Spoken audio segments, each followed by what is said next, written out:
સ્વૈચ્છિક દિશે સે સામટું ઉત્પત્તિ સ્થિતિ અને લય ઉત્પત્તિ એની સ્થિતિ ઘણા માણસો કે ભાઈ અટાણે મારી પરિસ્થિતિ છે ને સારી નથી, બરાબર નથી, એટલે હાલ વર્તમાન કાળમાં આપણે જીવી આપણી સ્થિતિ ભગવાન બુદ્ધની ભલામણ છે આપણે બધાને, ભગવાન બુદ્ધનો સંદેશ છે આપણે. હું ભગવાન બુદ્ધનો સંદેશ છે કે તમે ભૂતકાળનો કોઈ અફસોસ ન કરો. ભૂતકાળ જે યોગ્ય એના અફસોસ કરે કાંઈ વળવાનું નથી, અને ભવિષ્ય માટેની કોઈ ચિંતા છોડી દો. બસ વર્તમાન કાળમાં જીવો. ભગવાન બુદ્ધ કે જે તમારી નજર સમક્ષ છે એ જ સત્ય, જે તમે હાલ હયાત સૌ બસ વર્તમાન કાળમાં જીવો. એટલે ઉત્પત્તિ સ્થિતિ અને લય કેતા જેમ સિંહભાઈ વ્યાગ્યા એમ છેલ્લે બધાને આપણે પણ વ્યુ જવાનું છે. આયખા પ્રમાણે ઉઠી જાવું સિદ્ધ સાધક સોય. અરે અજો ભણે આત્મા કાયાથી અમર નથી કોઈ. આ કાયા કોઈની રહી નથી ને કોઈની રહેવાની નથી. ખીમ બાપા વ્યાગ્યા આપણે એક દી વ્યુ જવાનું છે, સમય પૂરો થઈ જાય એટલે કબીર સાહેબ કે છે એના ભજનની અંદર કે ક્યાં વારું ઝૂંપડી, ક્યાં વારું ત્રાટી, ક્યાં જીવડાનો જન્મ ધર્યો ને ક્યાં પડશે માટી. આનો કોઈ ભરોસો નથી. આપણે જેનો ભારત આપણા દેશની અંદર જેને ફર્સ્ટ નંબરનો ભગવાન કહી છે એ ભગવાન કૃષ્ણનો જન્મ થયો મથુરાની જેલમાં, અને એની તરુણ અવસ્થા અને બાલ અવસ્થા પછી એથી મોટા થયા તાલગી ગોકુળમાં રહ્યા ને વનમાં ગાયું સારી નાવી. અને ત્યાર પછી કંસને માર્યા પછી ઝઘડા શરૂઆત થયા. કંસને માર્યા પછી જરાસંઘે એવું એલાન કરી દીધું કે કૃષ્ણના સાસરા કે ગમે તે ભોગે કૃષ્ણને મારી નાખો. એને મોઢે માગ્યા હું ઇનામ આપીશ, મોઢે માગ્યા પૈસા આપી, પણ મને જલ્દી કૃષ્ણને મારી નાખો ને એવો સમાચાર જલ્દી આપો. એ રીતે આવું ગોઠવીને એને ભીલને તૈયાર કરી રાખ્યા. કૃષ્ણ જેવો કોઈ સાલાક માણસ નહીં. કૃષ્ણ સાલાકમાં સાલાક. કૃષ્ણને ખબર પડી ગઈ કે આ લોકો હવે મને જીવવા નહીં દે, એટલે ત્યાંથી ભાગી જાય છે, ત્યાંથી નીકળી જાય છે, રણમાં જાય છે તો રણમાં ભેટો થઈ જાય છે, ત્યાં હમહમા શરૂ થઈ જાય છે. પછી એને ખ્યાલ આવી ગયો કે હું પોગીશ નહીં, પછી ત્યાંથી ભાગે છે એટલે એનું નામ રણછોડ પડ્યું. એટલે રણછોડ ત્યાંથી આવીને આપણે અહીંયા પોરબંદર પાસે પોરબંદરની દ્વારકામાં રહ્યા. એટલે દ્વારકાધીશ કહેવાનો. દ્વારકાધીશ આવું બધું થવા મળ્યું. એટલે ઓલાને ખ્યાલ આવ્યો કે દ્વારકામાં કોઈ નથી. દ્વારકાધીશ એટલે કોણ? કે હાલો ન્યાજ હોય કે તો ન્યાજ ભાગી ગયો છે કૃષ્ણ. અને ન્યાથી ભીલ આવે છે અહીંયા દ્વારકા. ઈ ભીલ આવ્યા પેલા કૃષ્ણને સંકેત થઈ જાય છે ને ખબર પડી જાય છે કે અહીંયા મને બસવા નહીં દે, અહીંયા જીવવા નહીં દે. અંદર બેટ દ્વારકા પોતે વ્યા જાય છે. બેટ દ્વારકા વ્યા જાય છે. ત્યાં થોડોક સમય રહેશે એટલે ન્યાય એને ખ્યાલ આવી જાય છે કે અહીંયા પણ ભૂકી જાય ને અહીંયા મારી નાખશે. ત્યાંથી પછી ભાગીને તુલસી સામ વ્યા જાય છે. આપણે અહીંયા કોઈ નહોતી એમ કે છે કે કૃષ્ણને 8 પટરાણીઓ હતી, એમાં એક રૂક્ષમણીને જાહેરે લે છે એમ કે છે ભાઈ. એટલે રૂક્ષમણી એક જ એની હારે હતા. તુલસીધામ જાય છે. તુલસીધામ જે ન્યા રહે છે, થોડાક સમય રહે છે, ખબર પડી જાય એને કે અહીંયા પણ ફૂકી જાય. એટલે ત્યાંથી તૈયારી કરે છે કે હવે અહીંથી નીકળી જાય આપણે. વૃક્ષમણી કે મારે તારી હારે ઠેકાણે કેટલાક માણીંગા માંડવા. ત્યાં પોતાની ઘરવાળી પણ હારે નથી જાતી, અને કૃષ્ણ એની ઘરવાળીને છોડી દે છે પોતાને બસવાને જીવવા માટે.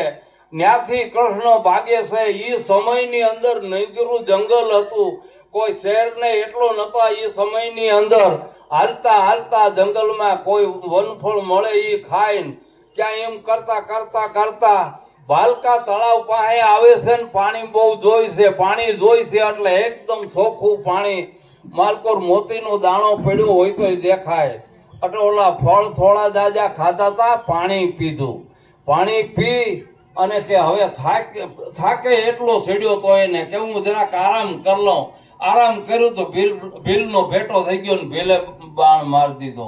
અરે કૃષ્ણ એ નારેલે નહોતું લીધું, કોઈ સમાધિ કાંઈ નથી. ઘણા માણસોને ઈ મોહ રહી છે કે હું જાઉં તો બોલતો ચાલતો જાઉં, હું જાઉં તો સમાધિ લઉં, મારે સમાધિ અહીંયા દેજો, હું તો વ્યો જાઉં પણ માણિક સમ રોપતો તો જ જાઉં ભેગો. એટલે વાહેલા અંધશ્રદ્ધામાં માણસો રીએ. એટલે કૃષ્ણએ કોઈ નારિયેળ નહોતું લીધું, કોઈ બોલતો ચાલતો હગવાલો, કોઈ ગોળી ખાવી. જેને ભગવાન ગણો છો રામ, એ રામ જિંદગી ભર સુખી નહોતા થયા. રામ ને સીતા ઈ જિંદગી ભર સુખી નહોતા થયા. હવે આપણે એની પાસેથી સુખી થવાની જો આશા રાખી તો એ ખોટી આશા છે. આપણે રામ ખુદ છેલ્લે સરસ્યુ નદીમાં ડૂબીને મરી ગયો હોત રામ, આપઘાત કરીને. કારણ કે સીતાને જયારે ઓલો અશ્વ છોડાવવા ગયા, લવ ને કુશ હમા બે લડે છે ને હમા જે પૂગતા નથી, તે રામ પોતે જાય છે. એટલે રામે જાય, રામે કોઈ યોદ્ધા પૂગતું નથી. લક્ષ્મણ ને આવીને રામ ને વાત કરે કે કોઈ આંબે એમ નથી, કે તો હું આવું ખુદ પોતે, કે પૂગશો નહીં ગમે જાવ તો. કે રામ જોઈ છે આવીને છોકરીને પૂછે છે કે તમારો બાપ કોણ? છોકરા કે અમારી માને પૂછી આવી. સીતાને આવીને પૂછે છે છોકરા લવ ને પૂછ કે અમારો બાપ કોણ? તું મારી માં એ તો બરાબર, પણ અમારો બાપ એ કે એલા આદિ લગી તને બાપ કોઈ દી યાદ આવ્યો નહીં ને આજ કે કોક રાજા જેવો આવ્યો છે એ પૂછે છે કે તમારો બાપ કોણ? તો અમે એને શું જવાબ દઈ કે હાલો સીતા કે હું આવું જાતે ભેગું, રાજા જેવો કોણ આવ્યો છે? ઓલો અશ્વ બાંધ્યો હતો. એટલે સીતા આવે છે, છોકરા ભેગી આવીને જોઈને છોકરાને કાનમાં કહે છે કે જોઈ તમારો બાપ, પણ કે ઈ તો રાજા છે ને આપણે આમ કે ઈ વાત કરે ઈ બહુ લાંબુ છે, પણ ઈ તમારો બાપ છે. અને આવ્યા છે તે હવે આપણે જડી જાહે કે ગમે તે. એટલે બધું પતી જાય છે ને જે થાય છે. એટલે સીતા દરખાસ્ત મૂકે છે કે હવે અમે આવીએ તો રામે કીધું કે અયોધ્યામાં મોઢું નાખા જેવું રહ્યું નથી ક્યાંય. એટલે સીતા એમ કે છે, બળીને મરી જાય છે. અને ત્યાર પછી રામે સરજ્યુ નદીમાં ડૂબી અને આપઘાત કરી મરી જાય છે. એટલે માણસના મૃત્યુની કોઈ કિંમત નથી. માણસના કિંમત છે જીવનની. માણસ જીવન કેવું જીવો, એના જીવનની અંદર માણસોને પ્રેરણા મળી કે કેમ, ઈ એવું જીવન કીધું છે. જબ તુમ આયે જગત में જગ હસે તુમ રોય, એસી કરની કર કે ચલો તુમ હસે અને જગ રોય. જ્યારે આપણો જન્મ થાય છે ત્યારે બધાય જગત હગા વાલા કુટુંબ બધાય હસે છે. ફલાણા ભાઈના દીકરાનો જન્મ થયો, ફલાણા ભાઈના દીકરાનો જન્મ થયો, અને જન્મ થયો પોતે રોતો તો. હવે એવો બની જા કે તારી પાછળ લાખો માણસો રોય, તારી ખોટ પડે માણસોને. તારા જીવનના જે કાર્યો છે એમાંથી માણસોને પ્રેરણા મળે. જે કઈ તું કેવું જીવન જીવી ગયો એની અંદરથી માણસોને. અને એવું જ છે, સંતો વ્યાગ્યા એના શબ્દોમાંથી આપણને પ્રેરણા મળે છે. આજથી 2500 વર્ષો પહેલા ભગવાન બુદ્ધ વ્યાગ્યા. ભગવાન બુદ્ધ વ્યાગ્યા 2500 વર્ષો. બીજા ઘણા માણસો હોય છે પણ એને કોઈ યાદ કરતું નથી. ભગવાન બુદ્ધ નો જ્યારે જન્મ થાય છે એ લાંબી વાત છે. આપણે એ લાંબી વાતને શોર્ટકટમાં ટૂંકમાં થોડું આપણે કહી જાય તો આવી જાય ભાઈ પિન્ટુભાઈ. એટલે આપણે આ શરૂઆત કરી દે. હું તો બાપભાઈ નો થોડોક આદેશ હતો. બાપભાઈ કાકા થોડું બોલો ને, તમે આ બધા માણસો આવી ગયા, હું ઠેકા લો બોલી. એટલે ભગવાન બુદ્ધ સમજણા થાય છે ને બધું જોઈ છે. બધું જોઈ તો જગતની અંદર બધું જે કઈ આ ધર્મમાં જોયું તો હાલતું તો ઘેટા યજ્ઞ થતા અને યજ્ઞની અંદર ઘેટા બોકડા અને વાસડાને હોમવામાં આવતા હતા અને યજ્ઞ એને આખો દેશ આપણો ભારત દેશ એને ધર્મ માનતો હતો. કોઈને ખબર નહોતી કે આ અધર્મ છે, એને ધર્મ માનતા હતા. સતી પ્રથાના રિવાજ હતા. જે બાઈનો ધણી મરી જાય એ બાઈને એના ધણીની સેમાં બળી અને મારી નાખતા. એ સ્વે ઈસાએ બાઈ કદાચ બેહી જાય એની સેમાં તો ભલે એવો શમશાનની અંદર જ્યાં સે બરતી હોય ત્યાં બે ત્રણ ઢોલ લઈ જાય ઠીક એવું બાઈને હુરાતનમાં સડાવવા માટે ને એવું બધું રસે. જો કદાચ બાઈ સ્વે ઈસાએ નો ઈ સેજમાં બે તો 2-4 જણા પકડી અને એને નાખી દે અને એની પાછળ જો કોઈ વંશવાળ કોઈ ન હોય તો એની જે મિલકત ને ઈ હોય પંડિતો બ્રાહ્મણો ભાગ પાડી લેતો અને આ બધું પંડિતોનું જે કઈ હતું એ બધું. એટલે હવે જો પિન્ટુભાઈ આવી ગયા છે આપણે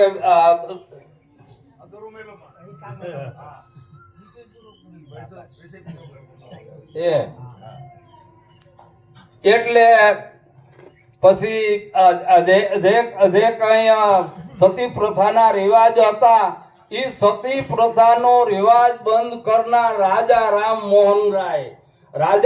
મોહન રાયના માતા પિતા વેલા ગુજરી ગયા હતા. એના મોટા ભાઈ અને ભાભીએ એને ઉછેરીને મોટો કર્યો.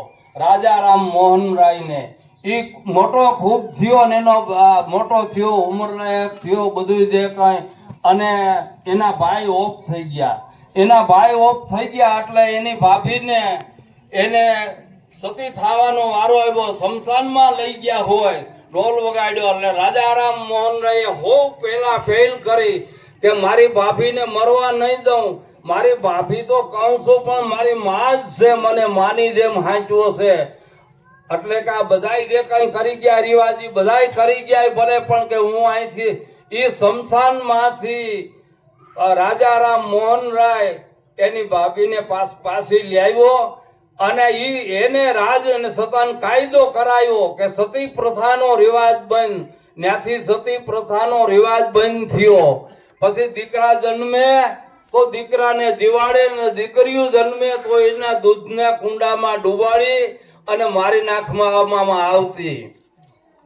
એટલે ભગવાન બુદ્ધે જોયું બધું કે આ યજ્ઞની અંદર ઘેટા બોકડા વાસડા હોમે છે. આ ધર્મ નથી, અધર્મ છે. આ ધર્મ મને મંજૂર નથી. એટલે એને હિન્દુ ધર્મમાંથી રાજીનામું આપી દીધું.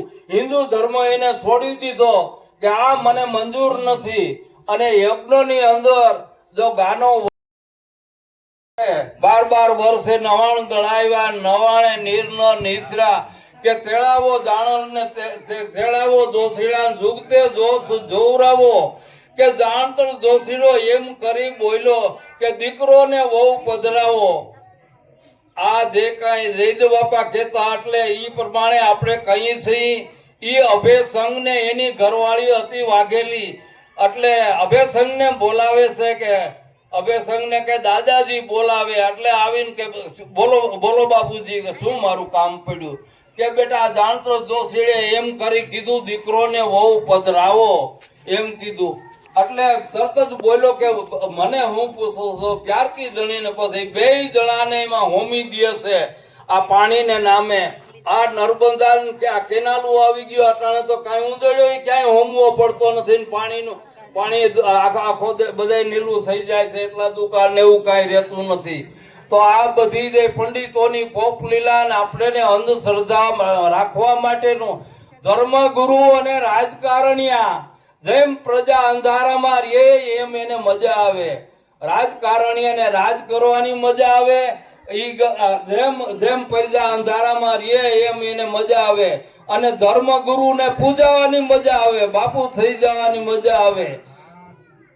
અરે ભાઈ સત્ય તો ઈ છે કે કાંઈ થવાનું નથી, પણ આપણે જ્યાં લગી થવાની જો ભીતરમાં ઈચ્છા હોય તો સમજી લેવું કે હજી ભિખારીની દશા છે. નીકળું એવું નથી કે લોટ માગે ઈ જ ભિખારી, પૈસાની આશા કરે ને માગે ઈ ભિખારી. કાંઈ તમે માન માગો તોય ભિખારી છો, નાની તોય માગ ને મોટી તોય માગ, કોઈ જાતની માગ હોવી ન જોઈએ. સંત એને કઈ જેને ઈચ્છા નહીં ધરીએ, જેના ભીતરમાં કોઈ જાતની ઈચ્છા ન હોય એને સંત કહીએ. એટલે ભગવાન બુદ્ધ છે એને હિન્દુ ધર્મ છોડી અને બૌદ્ધ ધર્મનો ફાટો જુદો પાડ્યો અને સત્ય, અહિંસા, ધીરજ, ધારણા, પ્રેમ આવું હિન્દુ ધર્મમાં ક્યાંય નહોતું. પછી તો આને નક્કી થયું કે હવે આ ઠેકશે નહીં હિન્દુ ધર્મ, એટલે ધીરે ધીરે ધીરે બૌદ્ધના જે સિદ્ધાંતો હતા એ અહિંસા આવા શબ્દો મીંડા લેવાનો. અહિંસા જો હોય એમાં તો હું કામ હિંસા કરે ઈ. એટલે ઈ જ સમયની અંદર મહાવીર સ્વામી થઈ ગયા. બેયનું નામ મહાવીર સ્વામીનું નામ વૃદ્ધમાન હતું અને ભગવાન બુદ્ધનું નામ હતું સિદ્ધાર્થ. એ બૌદ્ધ તત્વનો જ્યારે પ્રાપ્તિ થાય છે ભગવાન બુદ્ધને, ત્યાર પછી બુદ્ધ ભગવાન નામ પડે છે. એટલે હવે પછી આપણે સમય નો જાય એટલે પિન્ટુભાઈ ને જે કઈ બોલાવીને આપણું જે કાર્ય જે આપણા છે એ શરૂઆત કરે અને પછી આપણે એવું લાગશે બોલશું, નકર મેં બોલ લીધું છે કાંઈ વાંધો નહીં.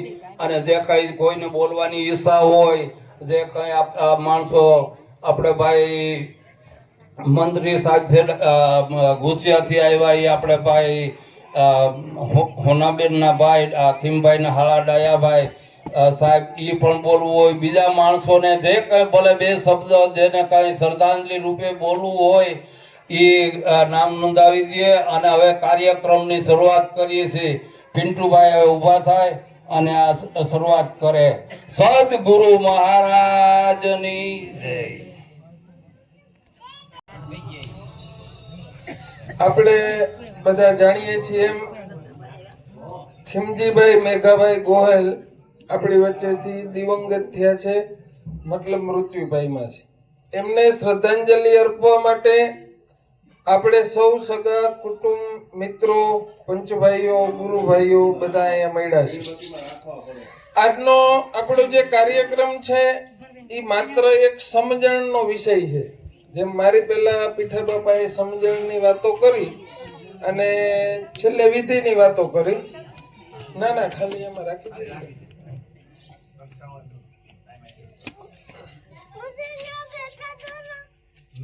એટલે હંમેશા કોઈ પણ વિધિ કરતા સમજણ છે એ મહાન હોય અને મોટી હોય. એટલે સમજણના વિષયથી આપણે મળ્યા છીએ, કોઈ વિધિના વિષયથી નથી મળ્યા. વિધિ છે એ માણસને દુવિધામાં પણ નાખી શકે, મુસીબતમાં પણ નાખી શકે, અંધશ્રદ્ધામાં પણ નાખી શકે. અને સમજણ છે એ આ બધી વિષયમાંથી આપણને બહાર લઈ આવે. એટલે સમજણના વિષયમાં મળ્યા છે ત્યારે બહેનોને ખાસ સૂચન છે શાંતિથી કાર્યક્રમ દરમિયાન બેસશે, વાતોચીતો નહીં કરે, રડવાનું પણ અહીં બંધ છે. હું જાણું છું કે આપણને દુઃખ હોય પણ આપણું દુઃખ આપણે પ્રાર્થના સ્વરૂપે રજૂ કરવાનું છે, રડીને કોઈને વ્યક્ત કરવાનું નથી. એની તકેદારી રાખીને પુરુષોને પણ એ જ નિયમ લાગુ પડે છે. એટલે શરૂઆતમાં આપણે દીપ પ્રાગટ્ય કરશું. તો એ માટે એમના જે દીકરા છે, નામ અહીં નથી આવેલા પણ 3 દીકરા છે, તો 3 દીકરા આવી જાય દીપ પ્રાગટ્ય કરવા માટે. ખીમજીભાઈ ના 3 દીકરાઓ આવી જાય. વલ્લભભાઈ, મનસુખભાઈ, બાપભાઈ, મોટા વલ્લભભાઈ, મનસુખભાઈ ને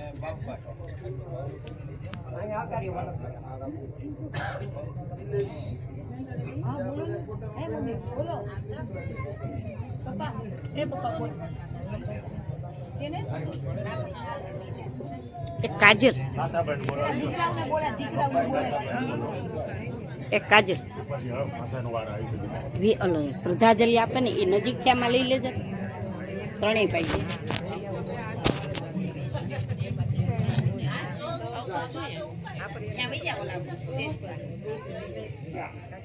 ઊભી થવું ખરું.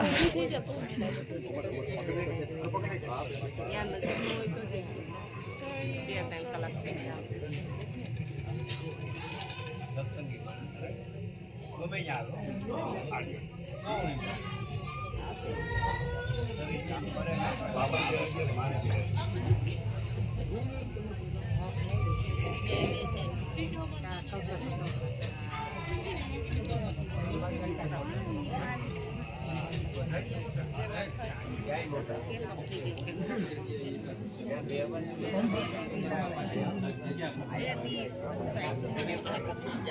ના આવે તો ખાલી મમ્મી અવાજ કરવા ના પડી મમ્મી. આવડો નીચે કરી નાખો. હા નીચે કરી નાખો. નીચે કરી નાખો. જય ગુરુ મહારાજ જય મોગલ બસ. બસ.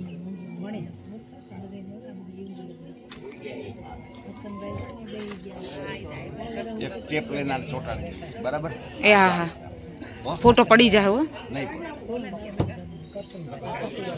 હા હા એ હું ચોટાડી દઉં હમણાં. એક બાપાને ચોંટાડી દે. એ આગળ ટેપ લઈને ચોંટાડી દે. છોકરી. તમે ત્રણેય ભાઈઓ અહીંયા એકવાર જોઈ લ્યો તો જરાક. બાપા અહીંયા બાજુમાં ઊભી જાઓ. આમ જરાક પાછળ.